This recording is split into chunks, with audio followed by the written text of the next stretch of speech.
Game changer movie review. Game changer movie ఎలా ఉంది అంటే,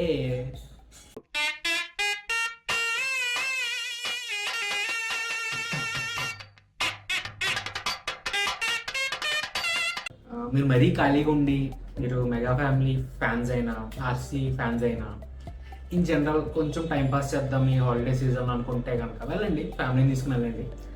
లేదా ఓటీటీ కోసం వెయిట్ చేయొచ్చు. రామ్ చరణ్ అండ్ ఎస్జేశ్వరి గారి యాక్టింగ్ ఆబ్వియస్లీ బాగుంది. బాకీ everything is mediocre, just average. ఇది గేమ్ చేంజర్ కాదు, ఇది ఒక జనరిక్ సినిమా అనమాట. ఇది రివ్యూ కంటే కూడా నా కన్స్ట్రక్టివ్ క్రిటిసిజం ఆర్ ఫీడ్బ్యాక్ అనుకుంటే better, or more like a rant.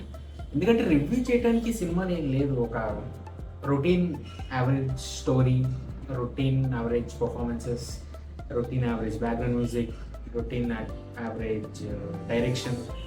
ఒకటే రిచ్ ఏంటి అంటే ప్రొడ్యూసర్స్ మనీ.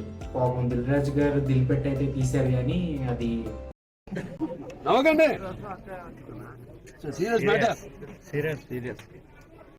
ఒక మాట అయితే చెప్పాలి, ప్రతి సినిమా బ్లాక్ బస్టర్ అయిపోవాలి, ప్రతి సినిమాలోని కొత్తదనం ఉండాలి, ప్రతి సినిమాలోని ఏదో ఒక యూనిక్నెస్ ఉండాలి, స్టోరీ అద్భుతంగా ఉండాలి, యాక్టింగ్ అయినా ఎదుర్కోవాలి, అంత ఎక్స్పెక్టేషన్స్ నాకైతే ప్రతి సినిమాకి ఉండవు. And I think more or less every common audience also looks for the same. కొంచెం ఎంగేజింగ్గా స్టోరీ చేస్తే అది ఒక రొటీన్ తెలిసిన స్టోరీ అయినా people are going to accept. Waltair Veerayya, Veera Simha Reddy, Dhamaka, అంతకుముందు ఇస్మార్ట్ శంకర్, మళ్ళీ రవితేజ్ గారి మీసాలు ఏదో సినిమా ఉంటుంది, అదే సినిమా. ఇలాగ ఇవన్నీ, అండ్ రవితేజ్ అంజలి ఒక సినిమా ఉంటుంది. So all these are not really a great like extraordinary movies, just passable watchable entertainers. థియేటర్లోకి వచ్చినంతసేపు ఓకే ఏదో చూసాం, ఆ 2 hours to 3 hours వరకు మన టైం అంతా అయిపోయింది అన్నట్టు. ఇన్ఫ్యాక్ట్ రామ్ చరణ్స్ రచ్చ కానీ, నాయక్ కానీ, ఇవన్నీ కూడా ఏం unpredictable out of the box story lines ఏం కాదు, జస్ట్ ఆ 2-3 hours మనం ఎంటర్టైన్ చేస్తాం.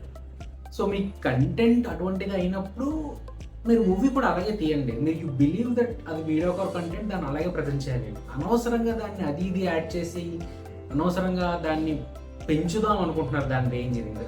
ఇప్పుడు కంటెంట్లో వెళ్ళినప్పుడు ఒక్కొక్క సాంగ్ వెరైటీగా షూట్ చేద్దాం, 70 crores ఖర్చు పెట్టి షూట్ చేశారంట ఒక్కో సాంగ్ని. ఒక సాంగ్ అయితే లేనే లేదు అంత ఖర్చు పెట్టిన తర్వాత. ఎందుకు అలాగే సునీల్ క్యారెక్టర్ని సైడ్కి వాక్ చేస్తారు? ఎందుకు ఆ యూనిక్ క్యారెక్టరైజేషన్ దానివల్ల ఏమైనా పర్పస్ ఉందా? సేమ్ గోస్ ఫర్ అంజలి గారికి కూడా ఏదో ఇష్యూ ఉంది, అందుకని ఆవిడ కొంచెం సైడ్ చూస్తుంది ఏదో అంటారు. ఎందుకు ఫ్రేమ్ అంతా జనాలతో నింపేయాలి, అన్ని సాంగ్స్లోను, కొన్ని సీక్వెన్సెస్లోను, ఓటింగ్ బూత్లైన ఆ సీక్వెన్సెస్లోను ఫుల్ జనాలతో నింపేసింది. జనాలు సరిపోక పక్కవ నుంచి జనాలు పట్టుకొచ్చారంట. All those I heard, I don't know how much of it is true. నేను ఎందుకు హీరో వచ్చిన ఎంట్రీ ఇచ్చే ప్రతిసారి గ్రాండ్గా ఉండాలని చెప్పి మళ్ళీ హెలికాప్టర్లో దించుతారు? ఎందుకు అన్ని మీరు అనవసరంగా ఇవన్నీ పెట్టడం వల్ల కాస్ట్ పెంచేసుకున్న సినిమాకి, లేకుండానే దానికి అంత ఉందని మీలో మీరు భ్రమపడి మళ్ళీ దాన్ని రికవర్ చేయడానికి టికెట్ రేట్స్ అవి పెంచుకుని ఇంత కాంప్లికేషన్లు ఎందుకు?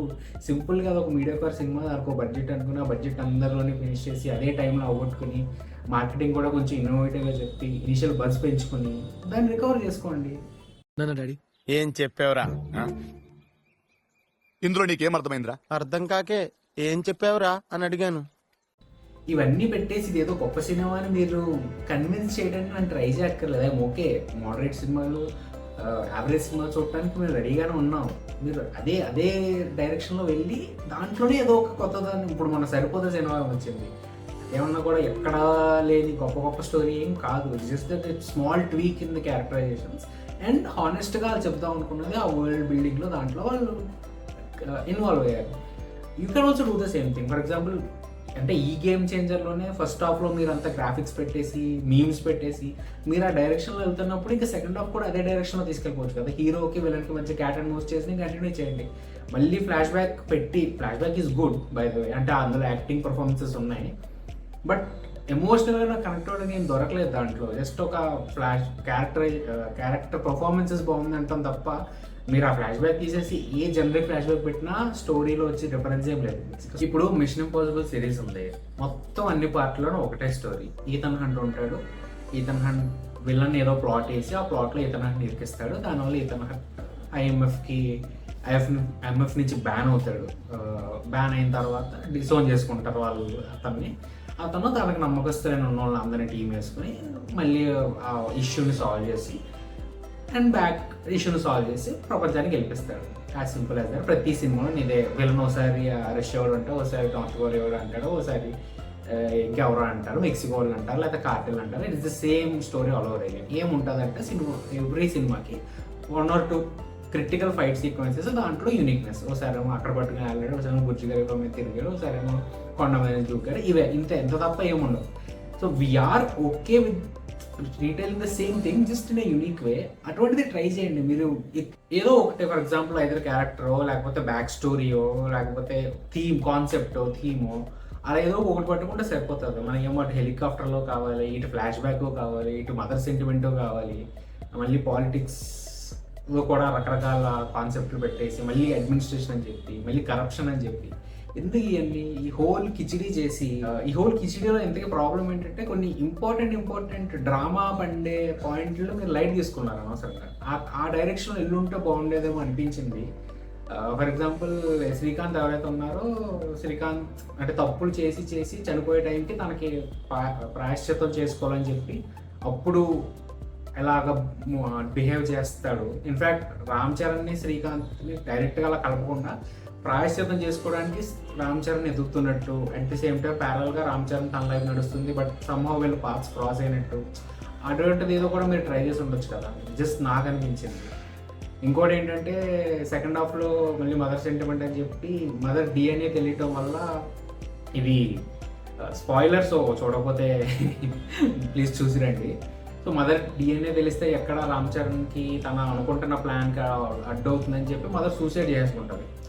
అది యాక్చువల్గా కొంచెం హార్ట్ రెంచింగ్ సీన్గా అవ్వాలి, but there is no emotion whatsoever. ఆ టేకింగ్ అదంతా అంటే మదర్ ఎక్కడికి వెళ్ళి ఎలాగ చేసుకుంది అన్నది ఓన్లీ హీరో ఇమాజిన్ చేసుకుంటాడు జస్ట్ అడుగుల్ని చూసి.